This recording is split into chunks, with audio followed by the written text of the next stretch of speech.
Welcome to the Sound of Ideas from IdeaStream Public Media. I'm Stephanie Haney. Thank you for staying with us. Now we turn our attention to soccer in the U.S. and Northeast Ohio. The FIFA World Cup semifinals are underway in Texas and Atlanta, with the championship game set for Sunday in New Jersey. While Cleveland wasn't one of the 16 cities in the U.S., Mexico, and Canada to host a World Cup match this time around, we did host an international friendly match between soccer's powerhouses Brazil and Egypt at Huntington Bank Field on June 6, drawing tens of thousands to the stadium. That coincided with the launch of a brand new semi-professional men's soccer team in Lorain County this spring. Looking forward, we'll have brand new professional men's and women's soccer teams coming to Cleveland over the next 2 years as well. So what does soccer culture look like in our area when the largest soccer competition in the world isn't happening?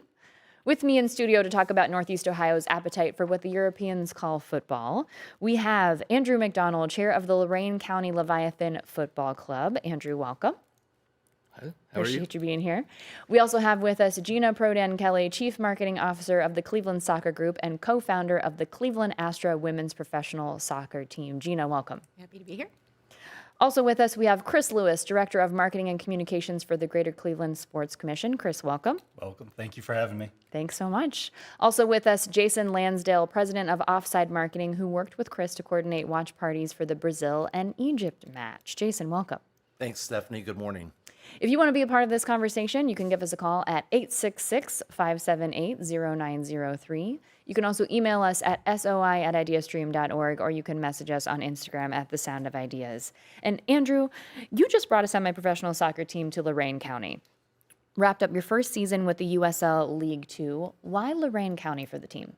Well, for me, Lorain County is my home. But most importantly, Lorain County is 313,000 people, and it's the fastest growing county in the state of Ohio that doesn't have a sports team to call its own. So when we chose the next destination for a soccer team, we wanted to give something back to the county, and they gave so much back to us in return.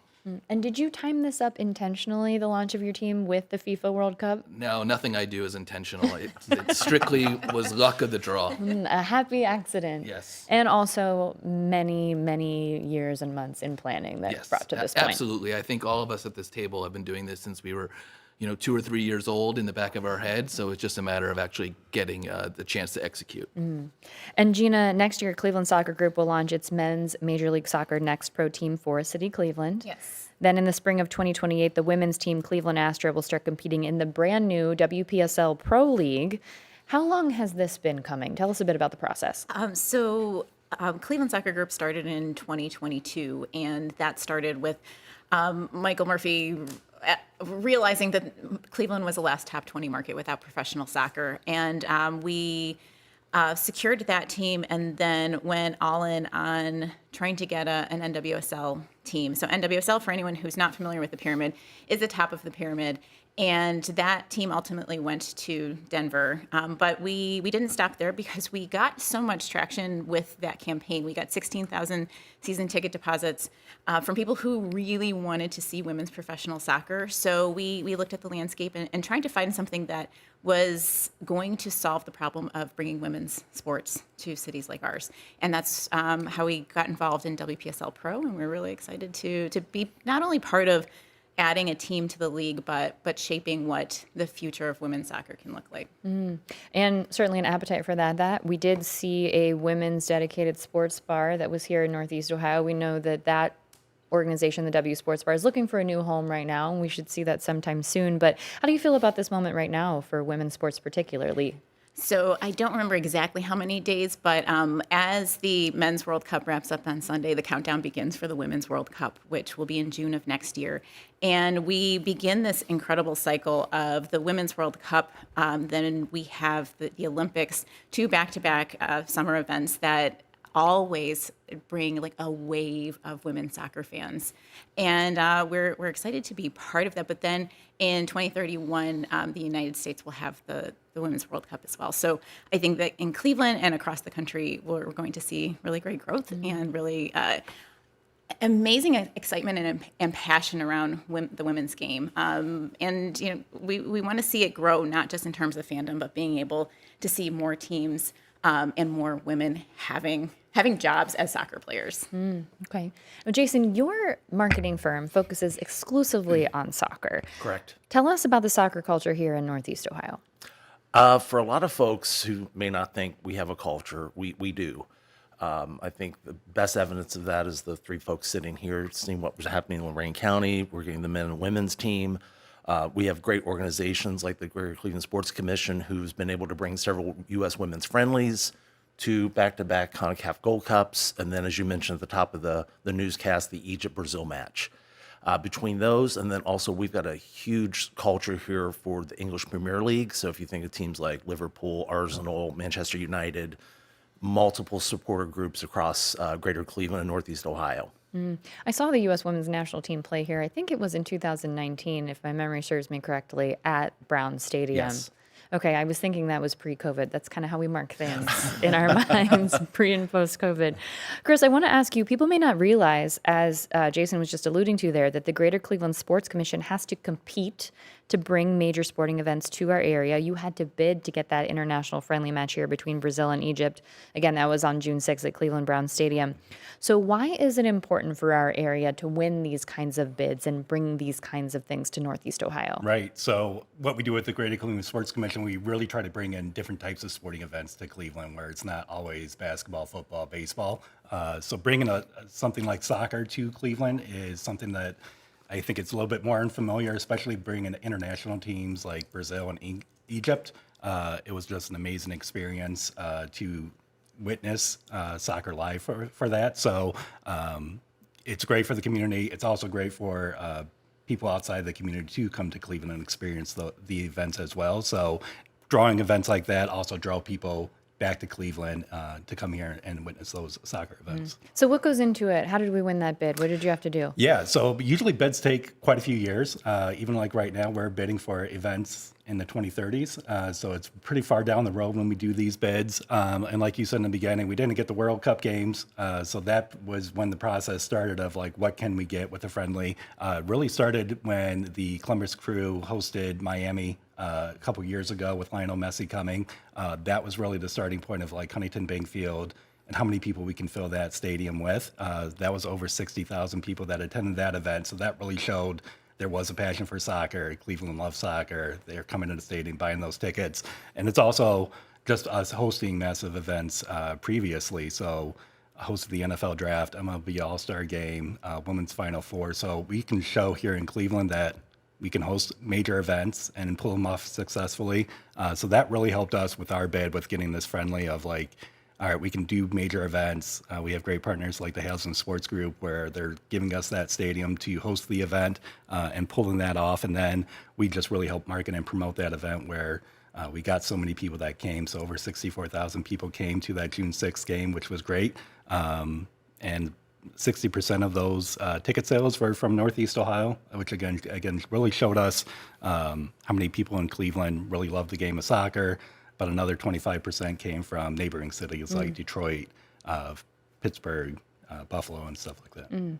By the way, if you are a soccer fan, this might not be news to you, but maybe if you're a casual soccer fan, you may be interested to know that we will have Olympic activity here in Columbus, in the Ohio area, for the 2028 Olympic Games. That was something that I saw when I was perusing the website. I was very interested to learn that.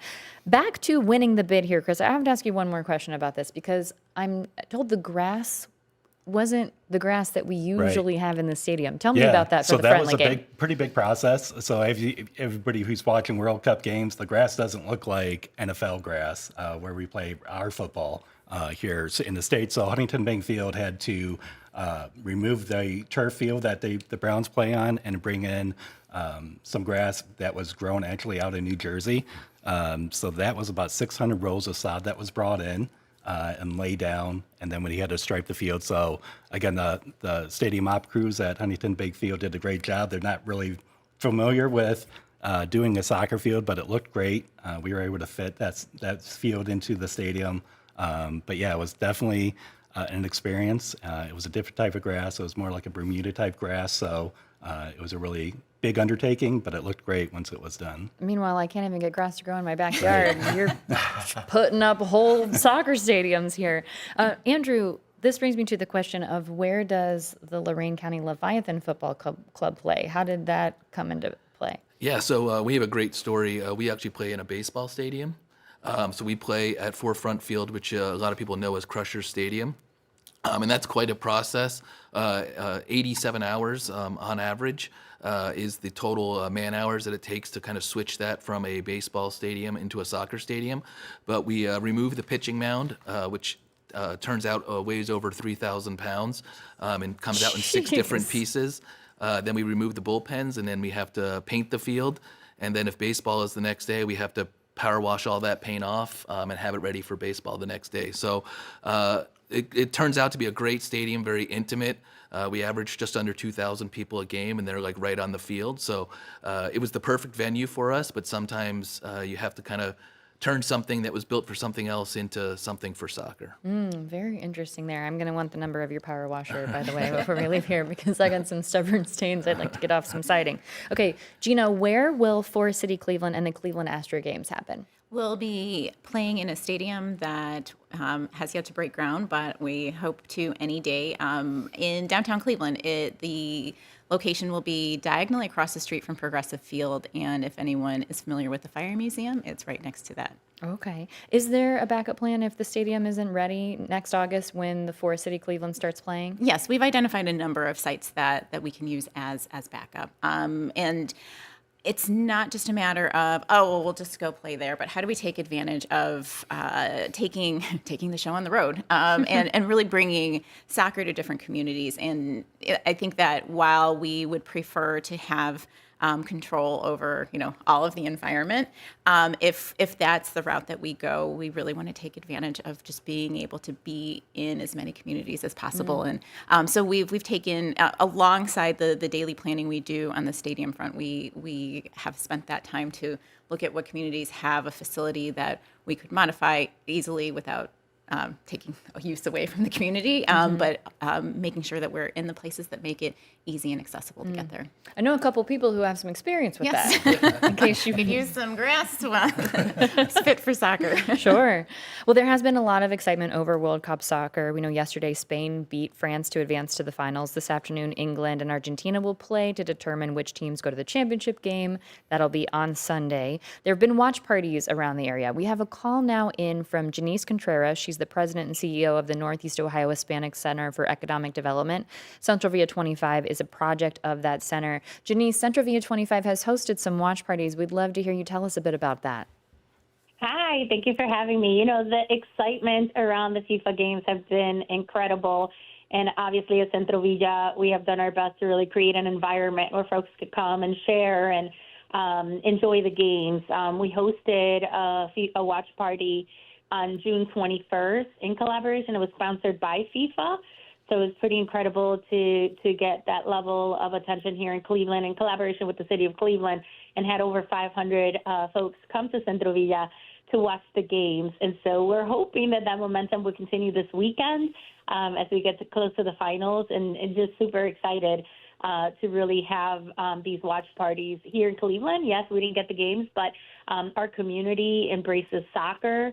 And really has been an exciting season and time for the games and just to celebrate soccer all together. Janice, thank you for sharing that with us. We appreciate you calling in here on The Sound of Ideas. Happy to be a part of it. Hopefully we'll see you guys at Centro Villa this weekend for the finals. Sunday is the big day. Now, Jason, I want to ask you about your work in watch parties, and there is a passport pass or something of that nature that people are able to participate in with these watch parties? Yeah, absolutely, and something we've been working with Cleveland Pro Soccer on. So how it came about was basically you can pick up a passport at a number of various, both soccer bars as well as sports bars, encourage you to go around to the various bars and restaurants, get it stamped, and then turn it in this coming Sunday. Cleveland Pro Soccer is going to be hosting a massive watch party for the World Cup final on Public Square, which is going to be Sunday at 3 o'clock. We're going to have food trucks, beer trucks come out, very family-friendly event, and you can turn that passport in for various prizes. Oh, okay. So that starts at again what time? The watch party in Public Square? The match starts at 3 p.m. Our doors open at 10 a.m. We have a lot of pre-match activities and pickup, and it takes a lot of ramping up your energy to get ready for a World Cup final. So Sure. we have plenty of space for that. Okay, sounds good there. So Jason, can you tell us what the economic impact of the World Cup has been here in Northeast Ohio? Great question, Stephanie. As you mentioned at the top of the newscast, Cleveland, we weren't a host site, but going back to that Egypt-Brazil match, there was a lot of events leading up to that week. And then that day of, I know both the Egyptian community as well as the Brazilian community was hosting various watch parties, which creates a lot of economic development for local bars and restaurants. Leading into the World Cup, again, we didn't actually have a match, but there's definitely what we see kind of a regional spillover effect. A lot of bars and restaurants, both traditional soccer bars, are seeing volumes of 40 to 60% increase what they would normally see, outside of a World Cup. And I've talked to a couple bar owners around town that not even soccer bars, but they're seeing a massive increase both for U.S. matches. But then if you are following the World Cup, there's also the kind of the Ivory Coast effect. A lot of people came out of the woodwork seeing this team and from a very small country get pretty far in the World Cup. So yeah, economically, it's been really good for the bars and restaurants in the community. Okay. We've got an email now in from Audrey in Cleveland Heights. Audrey asks, please ask your soccer experts, could our football field on the lake become a soccer field? We just talked about how it did become a soccer field for the Brazil versus Egypt game, but I know that the Forest City Cleveland and Cleveland Astra have a different footprint in mind for where that will be, not just in mind, a project well underway. Chris, is that something that you think that the city is looking at, a possibility? Would we need another soccer field? No, not necessarily. As you said, Forest City is working on their project, so I know our team is trying to back them up and making sure that gets utilized. As far as where the location of Huntington Bank Field, far as we know, there's no plans yet. But once there are plans, obviously Greater Cleveland Sports Commission, the more venues we have, we're always pleased with because that means we can send out more bids, get more events. So, I think it would be great. We just don't know what the plans are yet for that site. Okay. And just quickly from our perspective, while we would love if we could just kind of like chop off the top part of the stadium and also simplify the rest of the structure, it was one of the first venues that we looked at to see if it was something we could modify, especially as the tides were turning toward the Browns leaving downtown. But the cost of, as I would say, the cost of turning on the lights is significantly more than what our operating budget would be for a stadium that is built for soccer. Andrew, I want to ask you about some of the testimonials you've received from fans. Can you share some of that with us? Yeah, I think the number one thing that the four of us moving is what the actual emotional impact is. So the economic impact is amazing, but the emotional impact that soccer brings is completely different than any other sport. And I was trying to think about this morning, like how to explain it. And I think it's the only sport where mom, dad, your toddler and your 17-year-old can all kind of play it together at the same time. NBA or NFL, none of those things are kind of like mom and daughter friendly, as well as like your teenager and your toddler, whereas soccer is. So what we noticed was, not only did we have, tremendous, economic support out in Lorain County, but some of the feedback we got from fans, we asked them what their best moments were of the season. And some that stood out was, a family that shared that the son and father weren't really speaking, but she was able to watch them converse during all the home games. So that kind of like hits you like, okay, like we got to get this done in bigger and better fashions throughout Cleveland. Another one was just a family that, extremely busy, like many families are, that said the only dinner we had as a family was once a week at Cameos before the game, for the last 7 weeks. And we're going to kind of miss doing that. So, from little kids being out on the field running around before the U.S. World Cup watch party that we did, to 12-year-olds saying they want to be a Leviathan one day. Those are kind of the things that often don't get talked about in the newspapers, but it's really what Gina's trying to do and what Jason and Chris are trying to do, and what we've done is kind of make that accessible for families. And when you think about memories, we get to create them every single day. So as we talk about the Browns, we talk about the Muni lot, right? Well, Leviathan doesn't have a Muni lot, and Cleveland Pro Soccer doesn't have a Muni lot, but they will one day. And the folks in Cleveland and Northeast Ohio, we have to make those decisions on what becomes the next Muni lot. We have just about a moment left, and I'm not sure who would be the best person to answer this question, but I do want to ask about that access piece and investing in youth soccer here in Northeast Ohio. Is that something that's happening, Gina? Absolutely. Access to soccer, not just at the youth level, but across a life cycle, is central to what we want to do. It's not just playing the game at the club level, it's getting people to move, be healthy, and feel part of their community. So we're looking at it in terms of what facilities are available for people to play, having a balance of programming that is either free or accessible to all income levels and locations, but also thinking about what does it look like to get people to be able to watch soccer too. When we think about making it accessible, it's not just getting people to our matches. It's how are we supporting community soccer? How are we supporting our local teams like Lorain County Leviathan, Ohio City SC, all of the teams that are playing soccer and have already spent so much time building culture. How do we fill their stadiums, and then also take that passion and put it into people, bringing more people together, singing together, playing more, and just having better outcomes in their lives. There is certainly soccer momentum here in Northeast Ohio based on everything you've said here today.